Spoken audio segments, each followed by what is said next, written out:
So yeah, I spent 200 hours in Eternum over the closed beta period that ran from around noon Eastern on July 21st until 3 a.m. Eastern on August 3rd. I wasn't sponsored by Amazon Games, the developers and publishers of New World. I wasn't given a copy of it. In fact, I paid full price for the game just like anyone else, and I actively chose to take part in the beta on the server that was being dominated by a bunch of streamers, mainly because some of my friends from the Tarkov community were going to be playing on it, and I thought it would be fun to watch and participate in all of the big battles that were surely going to take place. I want to first start off by saying the vast majority of the time I spent playing New World was pretty great. I got to hang out with and joke around with some of my favorite streamers of all time. I got to battle it out alongside Sacriel, Anthony Kongfan, Grims, Sequisha, and Fairlight, joking around with them in Discord all the while. I got to take part in several territory control wars alongside Shroud and Beanans, and I had a really funny interaction early on where I ended up saving Caliverse from getting steamrolled by an early game mob on the first day of the beta that subsequently developed into us being like newly found e-pals. My point here is the community interaction that came as a result of all of this was ridiculously enjoyable. Honestly, my time spent interacting with all of these extremely well-known personalities was nothing short of fantastic. So to all of you that I met and got to have conversations with about New World life and just streaming in general, thanks. It was truly a pleasure. New World is an MMO, and as MMOs go, it's followed the standard archetypal build. Get a mission, go to this spot, kill stuff, find stuff, come back, get XP, get a little bit of gold, maybe an item, and then do it all over again. Rinse and repeat. Get to max level, visit a bunch of places, kill crazy dungeon bosses for better and better loot, rinse and repeat. Along the way, you slowly begin to uncover the story of the MMO. Protagonists, the villains, the little squabbles in the area, the memes to be had, and what it is that you're trying to ultimately achieve. New World has all of these things, but to the uninitiated, New World lacks a bit of flow and abundance that you see coming from other MMOs in the genre. Full disclosure, my objective in New World was to pursue leveling as quickly as I could, while still being able to participate in things like crafting, world PvP, and some of the larger scale battles, so I didn't absorb too much of the intricacies of the lore. My basic understanding that I have of the story, and if I get this wrong, I'm quite sorry, is that you're a crew member aboard a ship set to sail for the New World, sometime between 1450 and 1700 AD or so. Along the way, you encounter a storm that shipwrecks you and washes you aboard this uncharted island, Eternum, the Eternal Isle, that is somehow teeming with magic and this substance called Azoth, which appears to grant life eternal, as if the island itself were the fountain of youth. You realize that you cannot leave the island and that the island itself is also infected by this powerful evil force known as the Corruption, which has infected many of the inhabitants, including the wildlife. So you, now as a settler, set off to band together with your friends, develop a company, or join one, and ultimately take control of territorial areas of Eternum while battling back the corruption plaguing the island all around you. The story's progression is a bit muddled once you get into the actual storyline quests, and those quests themselves are not as involved as one would hope them to be. The basic premise of your journey at the beginning is to become accustomed with the area, and ultimately fight back and defeat your commanding officer, whom you first see at the end of the tutorial section, freshly overtaken by the corruption. Other than that, I can't really tell you. The story itself isn't very engaging in my opinion, but like most lore-based games in this genre, most of the stories are lost on me anyway, as my enjoyment comes in the progression of the game itself and goal setting, as opposed to the lore behind it all. So take this criticism with a grain of salt. Eternum itself, it's pretty damn good looking. You can tell that the artists have had a very clearly defined style that resonates throughout the entire world that they've built. The world itself feels tactile, but not cartoonish. It's magical and whimsical, but not childlike. It's like going and playing laser tag with your buddies, but the laser tag has a bar in it. It's slanted just enough toward feeling thematically adult. And the aesthetics of some of the interactions and the level designs are great. Now, I will concede that the mob types and model differences are seldom, and in a lot of cases, the world bosses end up just being regular minions that got blown up like a big balloon animal. But as you level up, the features come more in the functionality. Stuff like mini-boss types gaining extra affixes here or an extra moveset there, making them slightly more difficult. In this, I didn't really mind or notice the lack of variety of character models. For me, the positivity in this game comes in the simple things, as long as the sacrifice is worth it. Have a handful of mob factions and a handful of mob types for each faction, but make sure that the combat feels visceral and real enough to where it's challenging. Hit registration is right, attacks are avoidable or blockable if you do them in time, and server performance is on point. And make sure that the controls, like dodging, attacking, using abilities, etc., all work well. And for the most part, New World nails all of these things. and they provide all of the visual aspects and interaction complemented by one of the absolute greatest soundscapes and sound localization engines I think I have ever heard in the history of my time playing over 30 different MMOs in the last 20 years. For real, the sound in this game is awesome.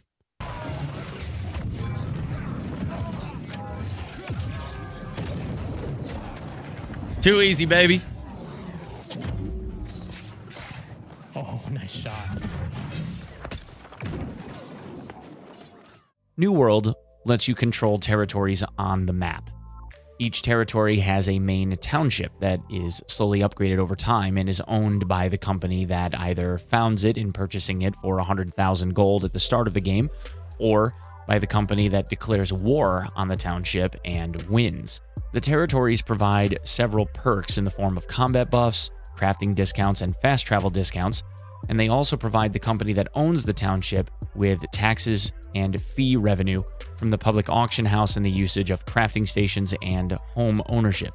Over time, the townships evolve, slowly developing into larger, more developed towns with larger defense hardpoints. This is done via community projects, selected by the management of the owning company, and is obtained via players doing a wide variety of posted jobs on the job board in order to make the required resources goal within the time allotted. This upgrades certain crafting stations, for instance, which allows you to craft in the next higher tier of items. Now, from a strategic standpoint, this also offers advantages. One town might end up having a tier 5 lumber mill, whereas the next town over could have a tier 5 smelter, and yet a third town could have a tier 5 arcanum. This obviously draws certain people focusing on certain types of crafts to these towns. The game's progression systems are threefold. First, a character has levels that it can achieve where you get a certain number of attribute points depending on the level obtained, totaling 190 points at level 60 for those of you wanting to know, that are then allocated to one of 5 attributes: strength, dexterity, intelligence, focus, or constitution. Each of these attributes augments the damage of a certain weapon, depending on which weapons you choose to use, and also has a secondary perk associated with it as you make milestones along the attribute bar, which are obtained every 50 points. Second, the weapons themselves have an XP progression mechanic that level from 1 to 20.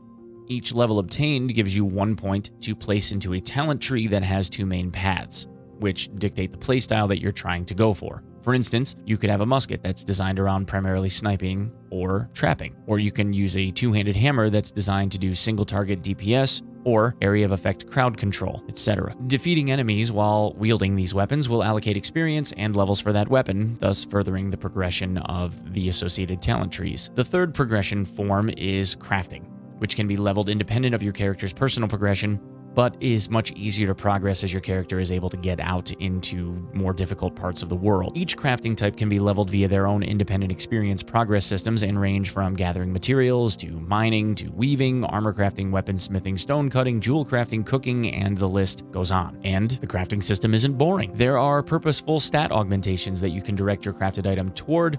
There is food that will give you better luck finding rare items when mining or logging or just luck in general. And there are reagents that, when used, will significantly boost your yield when refining rough materials into something more usable, which can mean significant progress and profit at the auction house if you know how to maximize them. Of these 3 progression systems, honestly, the most lackluster was, I found, to be leveling your character.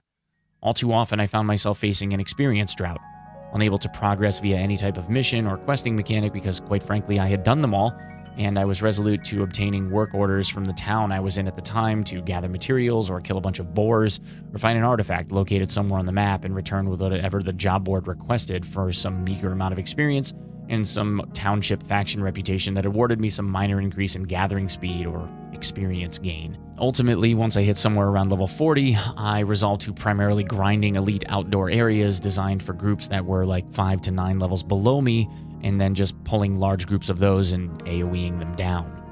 This reminded me of the original vanilla WoW days or XP grinds in Anarchy Online, and those experiences, while extremely memorable, are not memorable because they are desirable. This is one of only 2 real criticisms I think I have of the game, actually.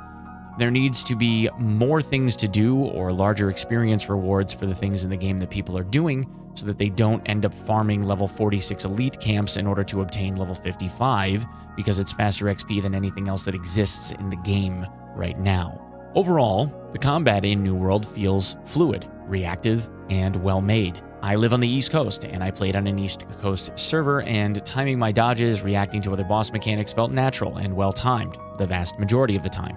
The skill choices seem simplistic and few, but offer a lot of nuance that can be built upon with correct gearing and playstyle decisions, which opens up a considerable number of avenues that you can go down when designing your character via things like different affixes that are possible on crafted and looted gear, or via certain specific legendary weapons and armor. This also provides a refreshing change away from the vast majority of the MMO genre-defining click, target, press key, watch fireball, fly toward target, see big numbers, and profit gameplay. This game is closer to Elder Scrolls Online, where ranged gameplay is dependent on skill shots, as opposed to auto target tracking, and there is no target lock-on. Things like going prone in bushes, for example, will hide your nameplate from your enemies so that you can ambush people that aren't paying attention, or hiding in bushes or tall grass, or pressuring your opponent to exhaust their stamina bar by rolling away from you too many times, allowing you to then punish them because they get exhausted. However, the combat is, as anyone would expect, full of several flaws. On multiple occasions, and I mean multiple occasions, there were times when the game was not registering weapons swapping, for example. See, in New World, you have two main weapons. Weapon 1 is by default the number 1 key, and Weapon 2 is number 2. You can switch between these at any point as you're fighting and use the associated skills. That is, if you can switch between them. Several times when switching between or trying to switch between weapons, the game would drop inputs that otherwise should have worked when switching them. It feels as though there are moments when you're being hit or when in the middle of a weapon swing where the game doesn't buffer the weapon swap at all, ultimately dropping the input completely and having you standing there mashing the key for a skill that isn't present on the hotbar. Although sometimes you might even have a visual representation that the weapon did swap, but stuff like this happens instead. It sounds like a Tom Morello guitar solo, is what it sounds like. Come with it now. There are also weapon-specific problems related to issues with attack range, like on the hatchet, where sometimes you'll just whiff because a character model bending a certain way or standing a certain way isn't close enough to the slash animation on the hatchet to register any damage at all, especially in the PvE game, even though the model's collision detection won't let you physically get any closer to it. And then there are bugs related to certain talents in the talent trees, and some of these are large. For instance, the life staff. Let me preface this by saying that any weapon in the game that provides you with some type of self-buff, meaning that it's a proc on a hit or a spell that you can cast on yourself to augment your stats. On the hatchet, for instance, if you hit a target 3 times with light attacks, it will buff the 4th one. Those type of buffs will fall off when you switch, unless you have a life staff. The life staff is the only weapon in the game where if you select the ability Orb of Protection, for example, and the first talent in the tree called Protector's Blessing, you can buff yourself, swap away, and the buff will stay. However, if you then select the next augment in the talent tree, which is Shared Protection, and then cast this buff on yourself and swap weapons, the buff falls off. My guess is that the buff is supposed to fall off regardless, but yet we have this bug that disincentivizes you from progressing down the talent tree. There are also things like the two-handed axe or great axe, where if you have the talent heavy pull, which is right at the top of the mauler tree, this causes the heavy attack swing from the left side to double hit, which it doesn't do if you don't have this little perk selected.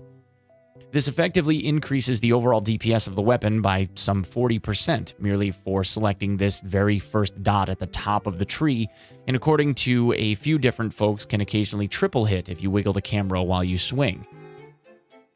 And lastly, there's this bug on the fire staff that intermittently, at random it seems, causes the Incinerate spell, if including this talent Flame Out, to randomly hit someone for 4x damage instead of 2x, nearly killing them instantly.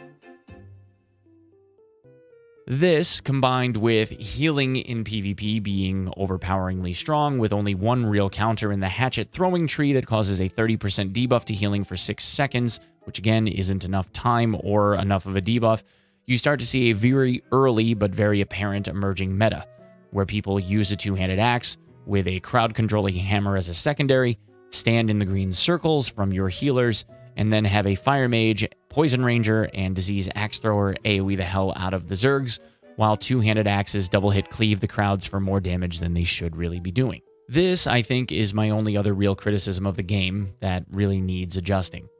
Healing in the game needs to be strong in order to keep people alive for the duration of certain PvE encounters, of course.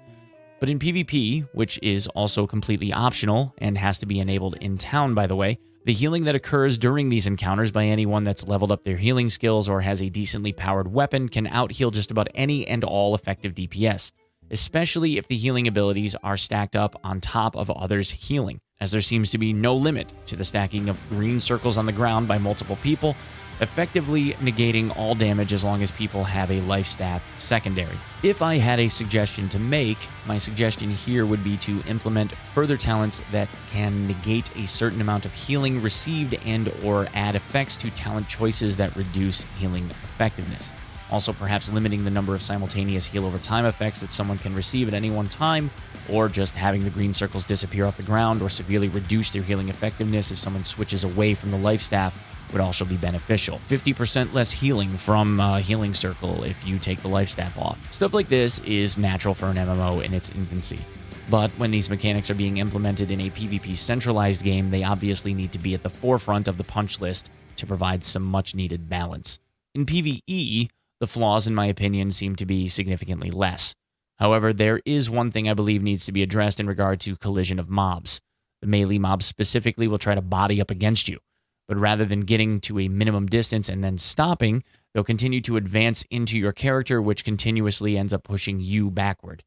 Eventually, this can end up pushing you up into walls, up walls, through small spaces in the geometry, and render you either completely stuck to where the mobs will disengage or reset, or in some cases cause you to awkwardly skip around with some really janky camera collision issues until you ultimately warp somewhere else or die because you've completely lost control of yourself and what you're able to see while you're being beaten on by several enemies at once.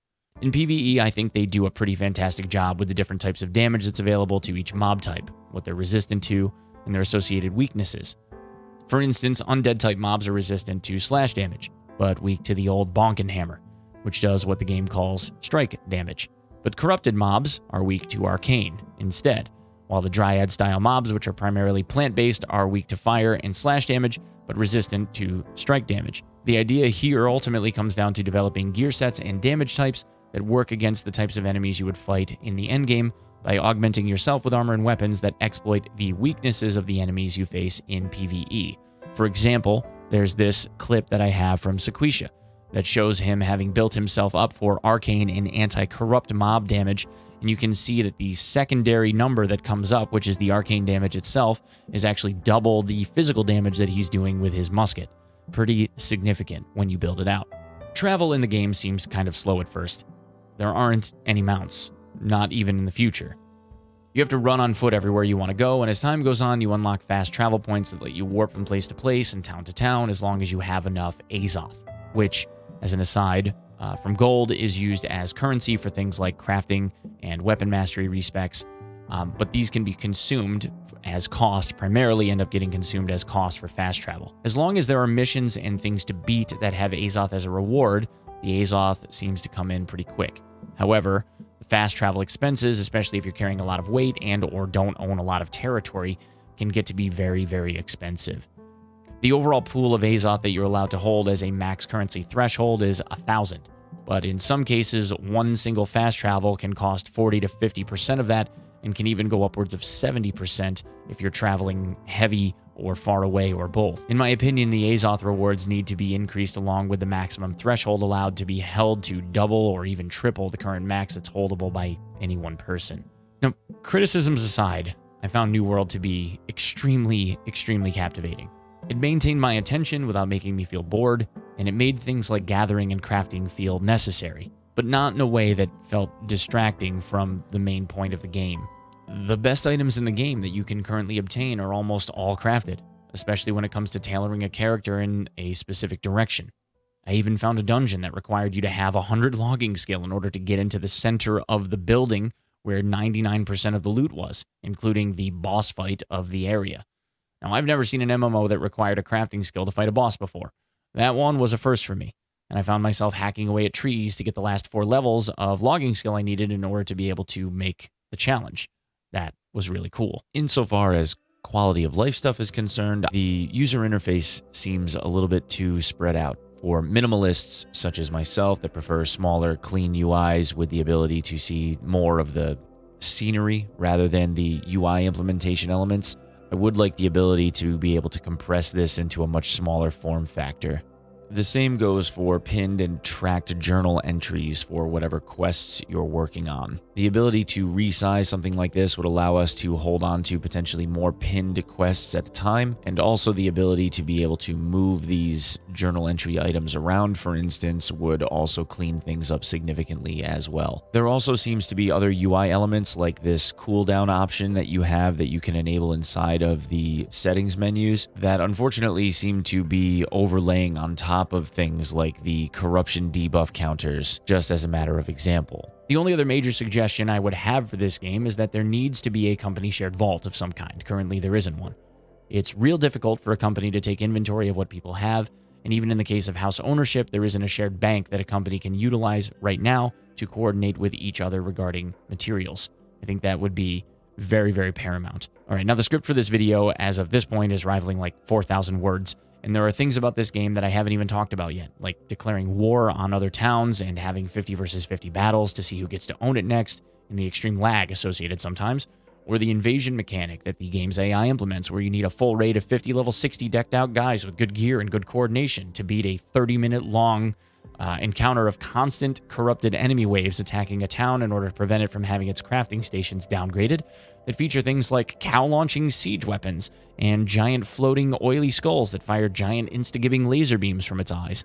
Nor have I really done anything but just mention player housing, but how owning a house in a certain town gives you global perks that can further augment things like your luck in finding rare items, or allowing you to build lockers that expand your storage in that town, or that it acts like a cheaper secondary Hearthstone that you can recall yourself to as if it were another inn, which significantly reduces the Azoth spending pressure, or even just the global corruption zones that you come across that end up giving you pretty decent rewards and things that you need from there to build keys to get you into dungeons.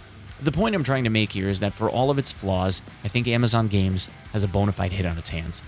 Remember, I'm not being paid by Amazon to make this video, and I bought the game myself to see what it was about. I just went in with an open mind to see if it was going to keep me interested or not. Now, truth be told, when playing this last year, I made about 10 hours, and then I got super bored during the alpha preview. This time, I genuinely enjoyed the time I spent questing, grinding, and learning about some of the tricks and strategies. And now, even after 200 hours, I know there are things that I haven't learned about it yet, but I look very, very forward to making additional educational content about the game once it goes live at the end of August, and I honestly cannot wait to get back into it.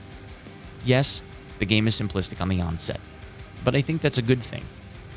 To me, the best games that I can remember playing were always the ones that felt easy to pick up, but difficult to master. Stuff that made you think to yourself, oh, this is easy. But then as you dig deeper into the underlying systems, you realize all of the nuance and synergies that can be created by implementing this thing and then that thing, and then how you can tailor yourself to maximize your potential, and then you find out some other ideas and ways to build and test. Now, these are the kinds of things that gives the game so much potential, more so than nearly every MMO I've seen come into play in the last decade. This one, I think, actually has some staying power. What can I say? I like the game. Anyway, thank you guys so much for tuning into this. If this was something that you enjoyed, please let me know in the comments section. I don't typically do game reviews, but I do enjoy doing them. So if this is something that you'd like to see more from me, please let me know. And sub the channel if you'd be so kind. Thank you guys so much, and I will see you in the next one. Peace.